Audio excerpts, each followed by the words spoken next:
Hello, and welcome back to this two-part series on the brain for AP Psychology on Unit 2, Biological Bases.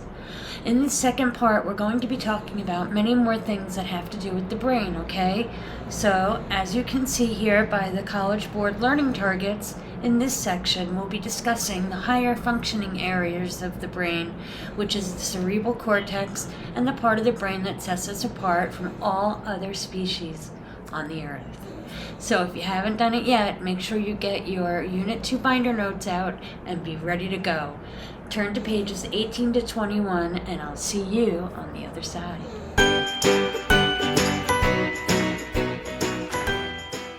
Okie dokie. So let's first talk about the cerebral cortex versus the cerebrum, because you will see both terms, and I really do talk about them kind of interchangeably, but I think it's important for you to be able to determine which one is which and for you to know what they are separately, because you're going to see both of them on the exam. The way I normally talk about it, and really on the test and in neuroscience in general, it's normally that the cerebral cortex is the one that is being talked about the most. The cerebral cortex is the outermost, very thin layer of what is known as the cerebrum, the thicker and most prominent part of the brain. So the cerebral cortex is made up of gray matter that covers the inner white matter of the cerebrum. Okay, the gray matter is seen as being much more complex, much more useful, and able to do more things, if that makes sense. Whereas white matter is just kind of like filler to puff it up. The cerebral cortex is responsible for most of the sophisticated information and processing of the brain. I'm actually going to go back to an image that we saw in the last set of notes, and I want to show you something here. So you see this lighter colored stuff right here? That's really the cerebrum. Like, that's the inside of the center of that. And the cerebrum, the white matter, is kind of like filling it out. Then on the outside of it is this very most outermost layer. That's the cerebral cortex. You really can't see it all that well here. Just so you know, it's like the outermost layer that really gets in there and gets into those grooves and everything. Now this image shows you really everything you'll need to know about the cerebral cortex that we're going to be talking about. Now we're going to get down into the nitty-gritty here, okay? So the first one that we're going to talk about is the frontal lobe. So just let me give you a landmark here, okay? See this little brown guy in the back here?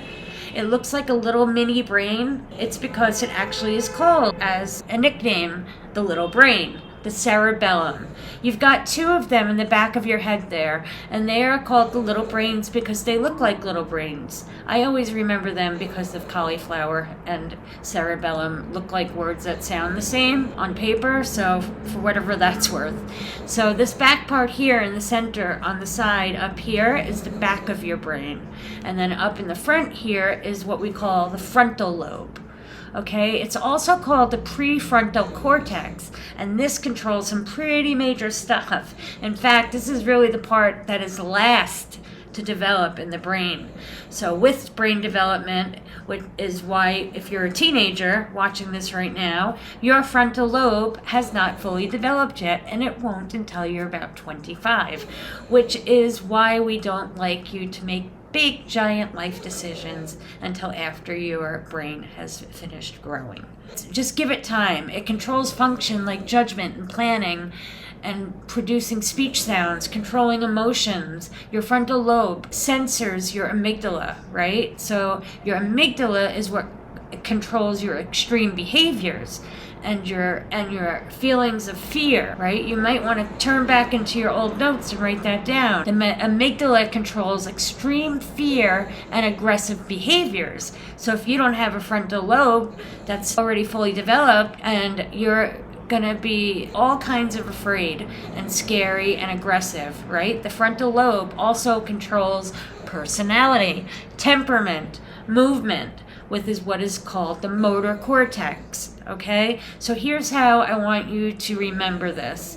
Have you ever watched The Simpsons? You know Homer, right? Where he gets really frustrated with himself and he goes, "Dope!" and hits a forehead. Well, that's because he's made a stupid decision, right? A bad choice, right? Well, judgment and choices are all controlled in the frontal lobe, right there, including future planning as well, okay? So then at the back of that, imagine you're wearing a headband, right? It's still the frontal lobe here, but at the back of that is what we call the somatomotor, or just motor cortex, okay? The frontal lobe works with the motor cortex to make precise movements. The motor cortex is really what controls all of our movements of our peripheral nervous system. Remember that? All right, we've got to talk about a case study here about the frontal lobe. This guy here, his name is Phineas Gage. Phineas Gage in 1846 was actually a well-respected, polite, well-liked, well-mannered railroad foreman who worked to clear paths for the railroad tracks and the heavy work clearing the paths to lay the tracks for the trains, right? He was a foreman. So there was an accident because they worked with dynamite. Blew up and came straight in the way of this guy Phineas Gage, who was working with the dynamite, and it exploded, and a steel rod, the one you see pictured here, that he's holding, actually went up through the roof of his mouth and through his cheek and then up behind his eye socket, destroying his eye, and out through the top of his head, out of the frontal lobe. Whoa. So the steel rod entered his skull beneath his cheekbone and exited above his forehead. He was permanently damaging his frontal lobe.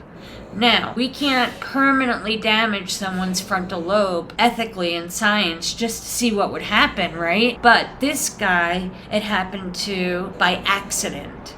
So it gave us so much insight into the human race of what the frontal lobe does, because he survived. And he had no impairment to his speech. He could speak fine. His motor functioning and his memory, none of it was good, but he had severe damage to his frontal lobe. So what happened? I want to ask you, what do you think happened? Go back to your last set of notes. Go back to the last slide and look at your notes. What does the frontal lobe control? What did he then get really bad out? No longer very good at his job. In fact, I think he lost his job because the frontal lobe controls pre or future planning. So he could no longer get anywhere on time because he was always really bad at future planning. His personality completely changed, and he became very angry and short-tempered and would just go totally off on a tangent and go off the handle, right? He would cuss and be really rude and say really mean things and not be nice. So this is very different from the very nice personality that he used to have. So all the people in his life, all of his friends were lost now because of this. He was no longer seen as a really nice or well-liked man anymore. So tons of things about his temperament, all of that stuff changed, showing us, though, how crucial the frontal lobe is for forming our personality. So like I said, at the motor cortex, the back of the motor cortex, right over here, right, it's largely responsible for those voluntary movements, those parts of the body that the motor cortex are stimulated correspond to the parts of the body that are going to move. So if your right motor cortex is stimulated over here, let's say right there on the body, that body part, it controls the left side of the body because it switches, right? We found out that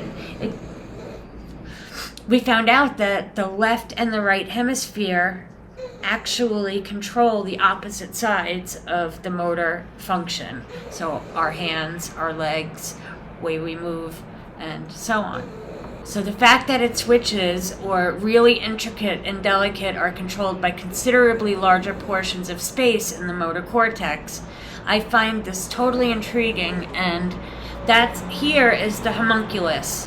Why am I showing you what is called a homunculus? Well, if you went to YouTube and researched homunculus, on The Big Bang Theory, the TV show. There's a funny little tidbit on there, but it's kind of inappropriate here, so we probably shouldn't watch it together. But it's really, this is all about proportionality of body parts, right? The inside of our brain controls the motor functions, and this homunculus is trying to demonstrate how big the hands are, because that's so much of what the body would like proportionately with all the things that we do with our hands, how much space is taken up in the cortex.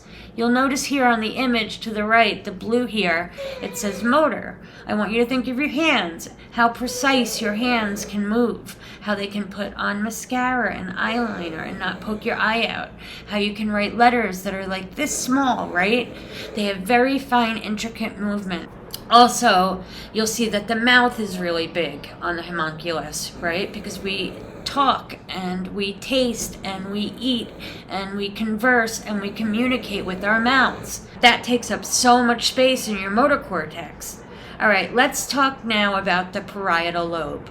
So the frontal lobe, right, your first headband is the motor cortex. Then you have the second headband back here, which is your somasensory cortex, or sensory cortex, which is like the crown, right, where you would put a crown on your head, right here on the parietal lobe. It controls function like body position, understanding where you are in space and time, understanding where your hand is in regard to your face or your elbow or the desk, and spatial reasoning is 6 inches away from me right now. It also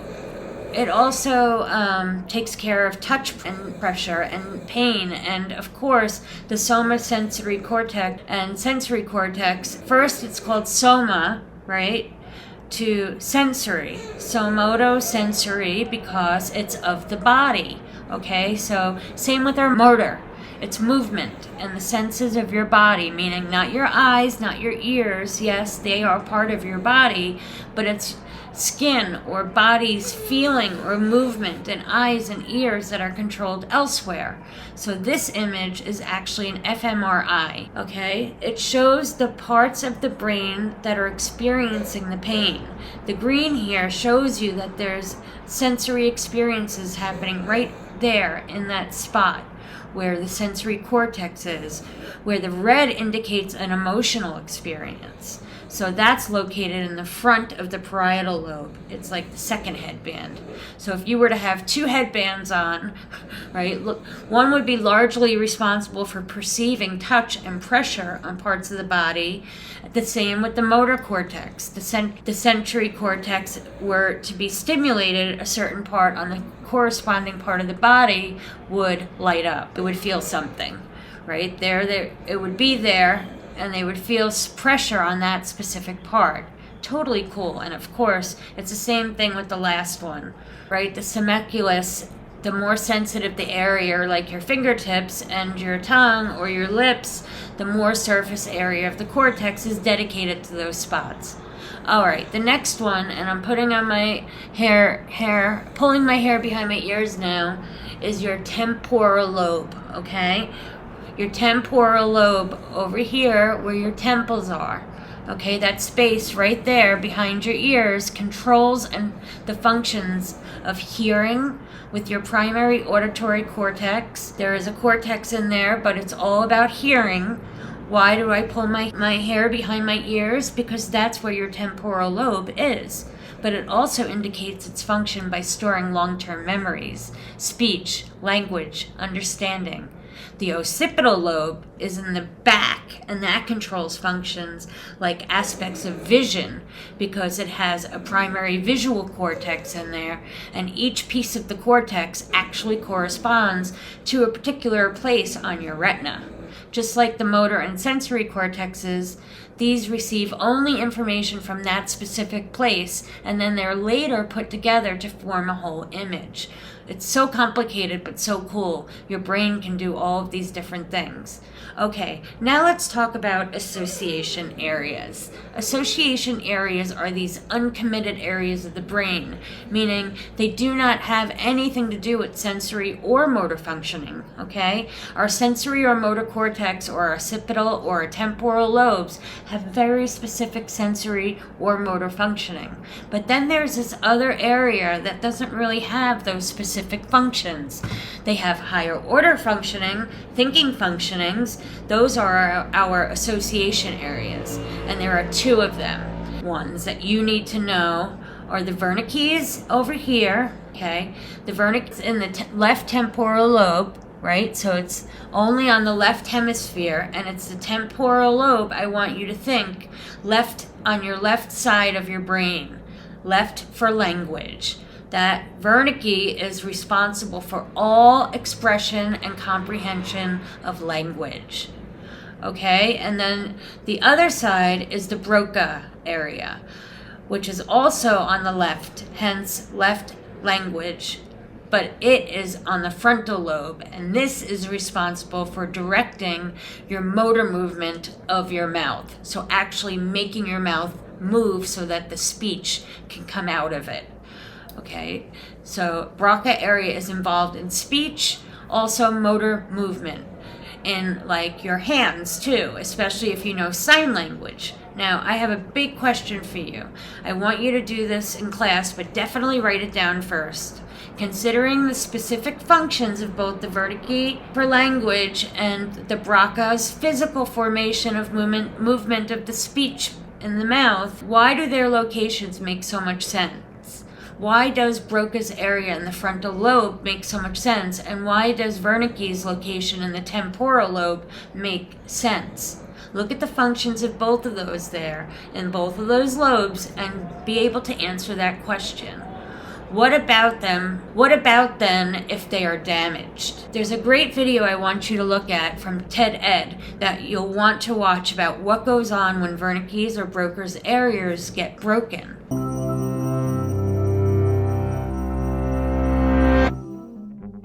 Language is an essential part of our lives that we often take for granted. With it, we can communicate our thoughts and feelings, lose ourselves in novels, send text messages, and greet friends. It's hard to imagine being unable to turn thoughts into words. But if the delicate web of language networks in your brain became disrupted by stroke, illness, or trauma, you could find yourself truly at a loss for words. This disorder, called aphasia, can impair all aspects of communication. People who have aphasia remain as intelligent as ever. They know what they want to say, but can't always get their words to come out correctly. They may unintentionally use substitutions called paraphasias, switching related words like saying dog for cat, or words that sound similar, such as house for horse. Sometimes their words may even be unrecognizable. There are several types of aphasia, grouped into two categories: fluent or receptive aphasia, and non-fluent or expressive aphasia. People with fluent aphasia may have normal vocal inflection, but use words that lack meaning. They have difficulty comprehending the speech of others and are frequently unable to recognize their own speech errors. People with non-fluent aphasia, on the other hand, may have good comprehension, but will experience long hesitations between words and make grammatical errors. We all have that tip-of-the-tongue feeling from time to time when we can't think of a word. But having aphasia can make it hard to name simple everyday objects. Even reading and writing can be difficult and frustrating. So how does this language loss happen? The human brain has two hemispheres. In most people, the left hemisphere governs language. We know this because in 1861, the physician Paul Broca studied a patient who lost the ability to use all but a single word, tan. During a postmortem study of that patient's brain, Broca discovered a large lesion in the left hemisphere, now known as Broca's area. Scientists today believe that Broca's area is responsible in part for naming objects and coordinating the muscles involved in speech. Behind Broca's area is Wernicke's area, near the auditory cortex. That's where the brain attaches meaning to speech sounds. Damage to Wernicke's area impairs the brain's ability to comprehend language. Aphasia is caused by injury to one or both of these specialized language areas. Fortunately, there are other areas of the brain which support these language centers and can assist with communication. Even brain areas that control movement are connected to language. fMRI studies found that when we hear action words like run or dance, parts of the brain responsible for movement light up, as if the body was actually running or dancing. Our other hemisphere contributes to language too, enhancing the rhythm and intonation of our speech. These non-language areas sometimes assist people with aphasia when communication is difficult. So how common is aphasia? Approximately 1 million people in the US alone have it, with an estimated 80,000 new cases per year. About 1/3 of stroke survivors suffer from aphasia, making it more prevalent than Parkinson's disease or multiple sclerosis, yet less widely known. There is one rare form of aphasia called primary progressive aphasia, or PPA, which is not caused by stroke or brain injury, but is actually a form of dementia in which language loss is the first symptom. The goal in treating PPA is to maintain language function for as long as possible, before other symptoms of dementia eventually occur. However, when aphasia is acquired from a stroke or brain trauma, language improvement may be achieved through speech therapy. Our brain's ability to repair itself, known as brain plasticity, permits areas surrounding a brain lesion to take over some functions during the recovery process. Scientists have been conducting experiments using new forms of technology, which they believe may encourage brain plasticity in people with aphasia. Meanwhile, many people with aphasia remain isolated, afraid that others won't understand them or give them extra time to speak. By offering them the time and flexibility to communicate in whatever way they can, you can help open the door to language again, moving beyond the limitations of aphasia. Okay, the hemispheres, or if the hemispheres are damaged, okay? So let's talk about the hemispheres of the brain now, because we have two, right? They are roughly mirror images of each other. One is the left and one is the right, and they function as two separate brains. You really do have two brains in your head that only communicate with each other through what we call the left and the right hemisphere communicate with each other through what is called the corpus callosum. It is the activity from one side is communicated with the other so that it comes together and works as one brain. But really, they are two separate hemispheres. And I think that's pretty incredible that on the right side of the body, it controls the left hemisphere. The left side of the body is controlled by the right. So the peripheral nervous system, all your sensory and motor neurons come up to the top, like they go into your spine and come up to the top, and then they switch, right? They switch. Below the brainstem, they make that switch pretty incredibly, okay? Let's talk about the jobs of each of the hemispheres. We're going to start at the back of the brain, because notice this pink part here in the frontal lobe. So that in the back, that's your occipital lobe, right? But that doesn't mean that all of these are like geographically located perfectly correctly. And on the brain in this image, so on the left hemisphere, it controls your ability to see words and letters. Whereas on the right part over here, it allows you to see geometrical patterns and faces or emotional expressions, right? So emotional is really on that right side of the brain. The hearing temporal lobe, right? The Wernicke's is in the temporal lobe on the left. So it makes sense that in the left hemisphere, it allows you to hear language sounds. Whereas the right side is non-language sounds. Okay, so music, bodily expressions of language, memory. The left verbal memory is because the left language, right? And then the right is nonverbal memory language itself. It's all on the right-hand side, so the speech, right? Or all of that grammar and the left speech and the grammar and the rules of reading and writing and arithmetic. But there are some involvements on the right as well, because it has this emotional tone, right? You kind of see a trend here, right? The right side has emotion and the left has all the reason. Lastly, we have spatial ability. There's nothing about space on the left. It's only on the right with the geometrical sense of direction, with distance, mental rotation of shapes, that you can take like your house and spin it around and still see where things are going. Or you can visually walk through your house, right? The kind of thing that you can do in the dark, right? That's your right hemisphere. Alrighty, let's talk about brain plasticity.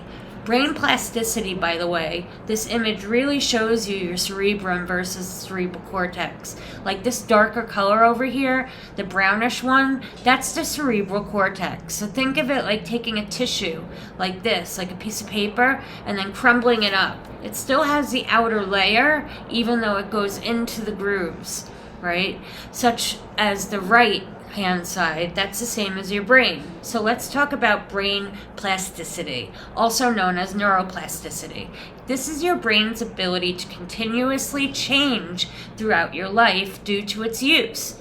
The big takeaway here is because this means that if you don't use it, you lose it. Kind of like learning Spanish or some other language that you learn when you're a little kid, right? It's so much harder now that you're a little bit older in high school, right? If you don't use it now, you're going to really lose it. And when you become an adult, it's super hard. Trust me, I've been trying all summer to learn just this much French. You don't use it, you lose it. So this is what happens with brain activity that's associated with certain functions. It can actually, and here's what's really cool about plasticity, it can actually be transferred to a different part of the brain, a different location in the brain, particularly if the original area becomes damaged. This is so incredible. What this means is if you have, say, damage to your Wernicke area and your temporal lobe, it means that other areas around the Wernicke will start picking up those tasks. They will take over the functions for you, allowing you still to communicate and use your language expression. Incredible, right? All right, split brain procedure is next. The next big one is this rather complicated concept. We use a split brain procedure to better understand lateralization of the brain, meaning how certain functions are only in either one hemisphere or the other. We learn from split brain patients because it gives us a big advantage. So to split the brain in a surgical procedure, because yes, this is what was done to the brain. What part of the brain would be severed? What part of the brain would be cut?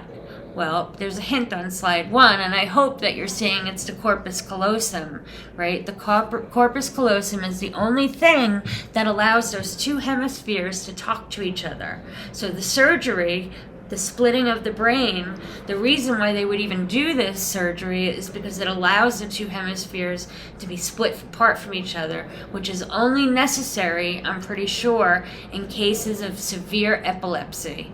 Okay, so it's a last resort, but some people actually need this done because their epilepsy and seizures are so severe and the side effects from the medications are so bad that they can't continue their lives or functioning as a normal human being anymore. Okay, there are side effects to observe in these patients, and again, it helps us to understand those specializations of each hemisphere. There's a video I want you to watch on YouTube. They're available here also. The thing that's really complicated to understand with split brain patients, but here's what College Board needs you to understand about split brain. It's all about knowing what each hemisphere and what each side of the brain can and cannot do, particularly with language and speech, because there's a huge difference there. But then it's also about knowing that the hemispheres control the opposite sides of the body. So two big understandings about what hemisphere can and cannot do, and the fact that they control the opposite sides of the body. So let's look at an example. Let's say Sally is a split brain patient and she sees a baseball in her right visual field. Because this is kind of complicated, but each sides of your eye are controlled just like each side of your body is controlled. Kind of crazy, but let's just say that we can isolate a baseball in her right visual field. Does that information go into the brain? Where does it go? I hope you identify left hemisphere because it's in her right visual field, so therefore it goes in through the left hemisphere. Remember, opposites in the spinal cord. Can she say that she saw the baseball? So now, where you need to think of the left hemisphere, can the left hemisphere speak? Yes, because language is in the left hemisphere with Wernicke's and Broca, okay? So now, what if she holds the baseball in her left hand? Can she say, I am holding a baseball? Why or why not?